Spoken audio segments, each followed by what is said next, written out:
Querido irmão, boa noite, turma do propósito, que alegria poder estar com vocês aqui mais um dia. Leia a sua Bíblia, ore todos os dias por um propósito, também tente mudar. Esses são os pontos do nosso grupo. Seja muito bem-vindo, você que chegou agora. Estamos aí no dia 114 do nosso propósito. Hoje, Levítico capítulo 24. Você que está chegando agora, se você achar interessante, tem uma mensagem fixa no grupo com um link, onde você consegue ter acesso a todos os capítulos da Bíblia já estudados. Nós já estudamos desde Gênesis, capítulo 1, até aqui. E a gente estuda apenas um capítulo por dia. Então amanhã, Levítico 25 e assim por diante. Então você tem muito tempo para colocar em dia a sua leitura, se você achar que vale a pena. Se você quiser seguir só daqui para frente, pode também. A recomendação que a gente dá é que você tente ler essa palavra com a sua família, especialmente com seus filhos, para que eles possam ser também instruídos da palavra de Deus. Queridos, hoje nós vamos para o capítulo 24, então estamos quase chegando no finalzinho do livro. Lembrando que no último capítulo, no dia do último capítulo, nós vamos tentar fazer uma live. Vai ter a filmagem normal para ficar registrado, mas nós vamos tentar fazer também uma live para que você possa interagir, fazer perguntas. Nós vamos divulgar como vai ser aqui no grupo. Falando nisso, nosso grupo está com quase 600 pessoas. Muito obrigado. Se você não convidou alguém para participar dessa jornada, convide. E todo mundo que está no grupo vai participar desse sorteio. E nós vamos mandar esse mimo onde você estiver. É uma caneca com a logo do nosso grupo. E todos os meses nós vamos sortear aí uma lembrança para que você guarde. Se você ganhar, né? Lógico, você vai poder guardar uma lembrança desse tempo precioso em que nós passamos juntos aqui alimentando da palavra de Deus. Sem demora, vamos lá para o capítulo 24, onde nós vamos ver elementos do tabernáculo. Se você quiser entender também o tabernáculo, lá no livro de Êxodo, pode acessar por essa mensagem fixa através do link. Você vai ver lá, nos capítulos referentes ao tabernáculo, você vai ver toda a descrição do tabernáculo, com imagens, explica cada um dos objetos. E aqui a gente vai ver que o Senhor dá recomendações a Arão para que a lâmpada permaneça acesa todo o tempo. Versículo 2 do capítulo 24 diz: ordena aos filhos de Israel que tragam azeite puro de oliveira batido para o candelabro, para que haja lâmpada acesa continuamente. Quem iria cuidar disso? Arão conservará em ordem desde a tarde até pela manhã, de contínuo perante o Senhor, estatuto perpétuo será por gerações. Vamos lembrar que Arão era o sumo sacerdote e o candelabro, ele apontava diretamente para o Senhor Jesus. Por quê? Porque ele era todo feito de ouro. Vamos lembrar que quando eu expliquei o tabernáculo, eu falei que havia partes do tabernáculo que eram feitas de madeira de acácia, que é uma madeira difícil, que ninguém gostaria de trabalhar com ela, nem um carpinteiro, uma madeira cheia de nós, uma madeira própria do deserto. Essa madeira representa a minha natureza, a sua natureza, humana, caída, pecadora. Mas essas madeiras, elas foram revestidas de ouro, para representar o que Deus fez na nossa vida. Portanto, aqui nós temos uma peça que é toda de ouro, portanto ela é toda divina. Jesus é a luz do mundo. Ele diz que aquele que crê nele não andará nas trevas, pelo contrário, terá a luz da vida. Só que Jesus compartilha isso conosco também. Quando Jesus diz assim: vós sois a luz do mundo. Quem é a luz do mundo? Jesus. Mas quem ele diz que é a luz do mundo? Aqueles que creem nele. Portanto, eu recebo da luz, mas não tenho luz própria. A minha luz vem de um azeite, e o azeite representa o Espírito Santo de Deus. Portanto, quando eu tenho do Espírito Santo, que primeiramente habitou em Cristo, e depois ele entregou esse Espírito para habitar nos que creem, foi o que Jesus prometeu. Ele disse que subiria ao céu, mas não nos deixaria órfão, nos mandaria aí o Consolador, o Espírito da Verdade, e o Espírito da Verdade que estava em Cristo Jesus, fazendo todas aquelas grandes obras, as quais ele disse que nós faríamos estas e ainda maiores, porque ele iria para o Pai, mas ele mandaria o Espírito que estava nele, que o capacitava a fazer todas essas obras, para habitar também na sua igreja. Portanto, nós continuaríamos a sua obra. Por isso nós não temos luz, essa luz vem de Deus, vem do alto.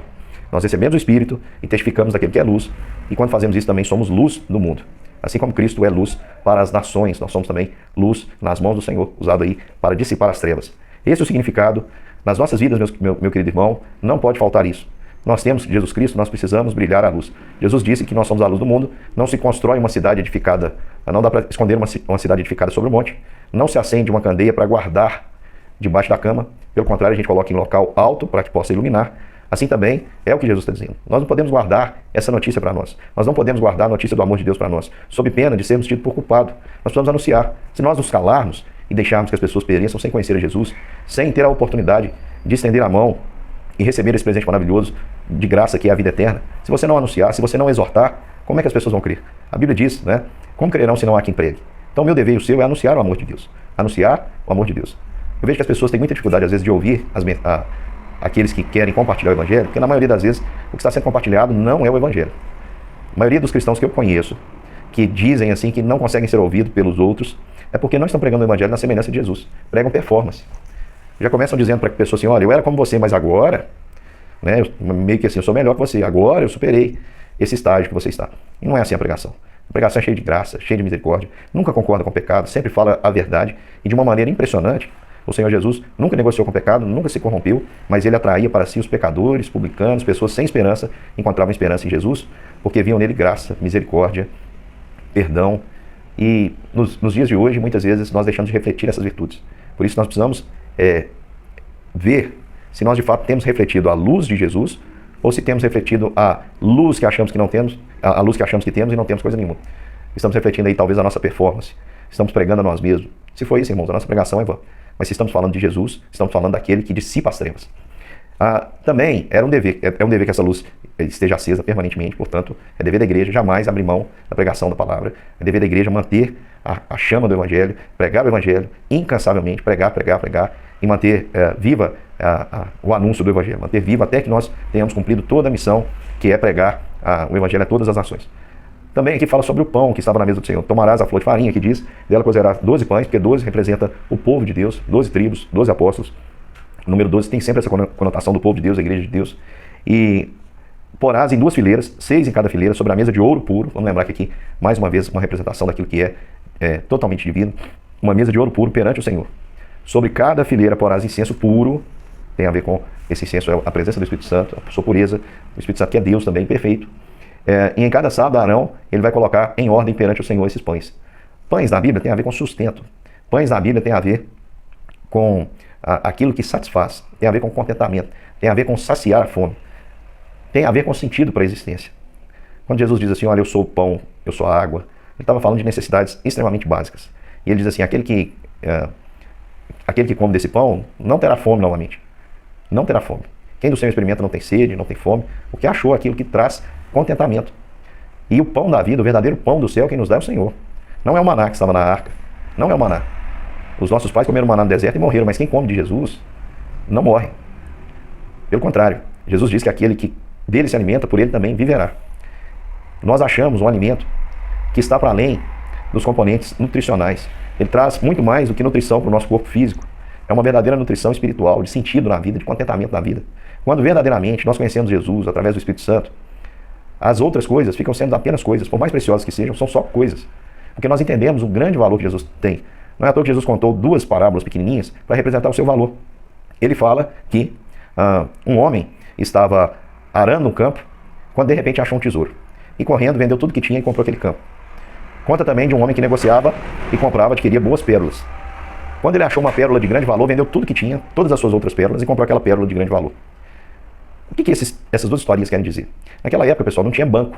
Então, quando alguém queria guardar um dinheiro, a salvo dos ladrões, costumava enterrar esses tesouros, e muitas vezes a pessoa morria com esse segredo. E onde a pessoa iria enterrar? Geralmente era num campo onde ninguém iria arar. Era um campo ruim. Então a gente tem aqui um homem que estava arando num campo que não era dele, provavelmente era arrendado.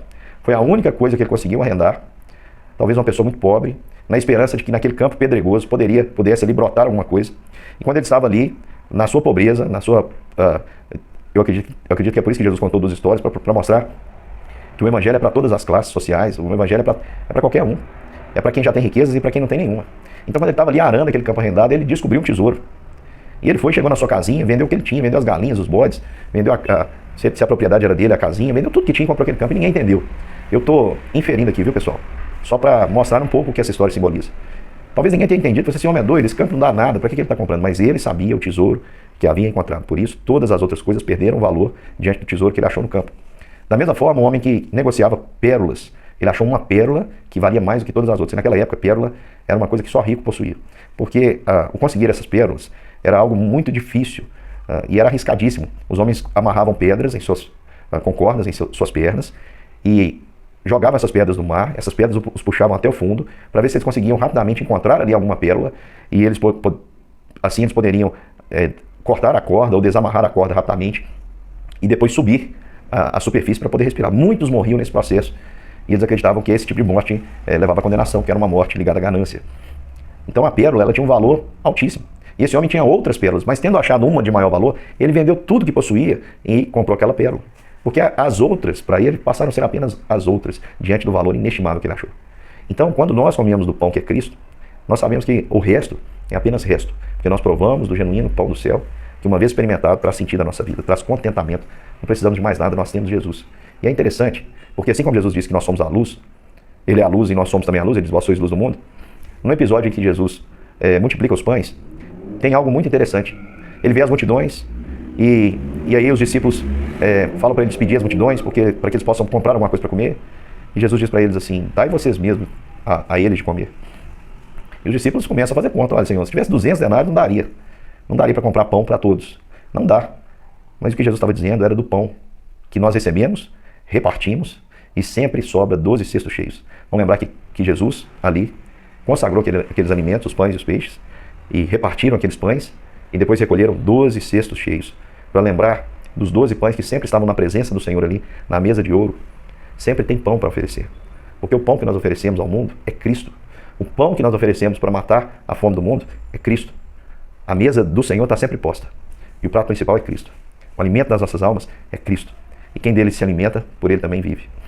O restante do capítulo, que é do versículo 10 ao versículo de número 23, vai falar sobre um homem que blasfema. Era um homem filho de um egípcio, com uma mulher da tribo de Dan. Vamos lembrar que a raiz Dan vem de Daniel, quer dizer juiz. Dan quer dizer juiz, Daniel é Deus é meu juiz.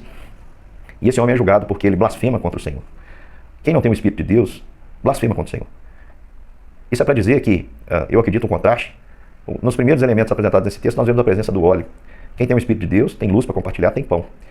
Quem não tem o Espírito de Deus, pode até estar no meio do povo de Deus, como esse indivíduo estava, porque ele era filho de um egípcio, como uma israelita, mas quem não tem o Espírito de Deus, blasfema contra o Senhor. E aqui também há várias regras, leis de talião, que quer dizer tal igual. Talião significava que o homem deveria responder tal igual, olho por olho, dente por dente. Esse era o princípio da lei de talião. No entanto, a gente sabe que Cristo veio para mudar tudo isso e dizer, vocês viram que foi dito, olho por olho, dente por dente, mas eu vos digo, amai os que vos perseguem. Cristo mudou tudo isso. Se te derem um tapa no rosto, dá o outro lado. Se andar obrigado a dar uma milha, anda duas. Orai pelos que vos perseguem. Se o seu inimigo tiver fome, dá de comer. Se tiver sede, dá de beber. Faz isso. Fazendo isso, amontoarás brasas vivas sobre a cabeça do seu inimigo. Portanto, o foco principal da minha mensagem hoje é na primeira parte. É para mostrar para vocês que a luz não pode se apagar. A luz é Cristo, está sobre a igreja e nós devemos compartilhar, não nos calarmos, compartilhar, fazer o nome de Jesus conhecido. E nós também temos o dever de dar às pessoas o alimento verdadeiro que eles precisam para a sua alma, que é Jesus.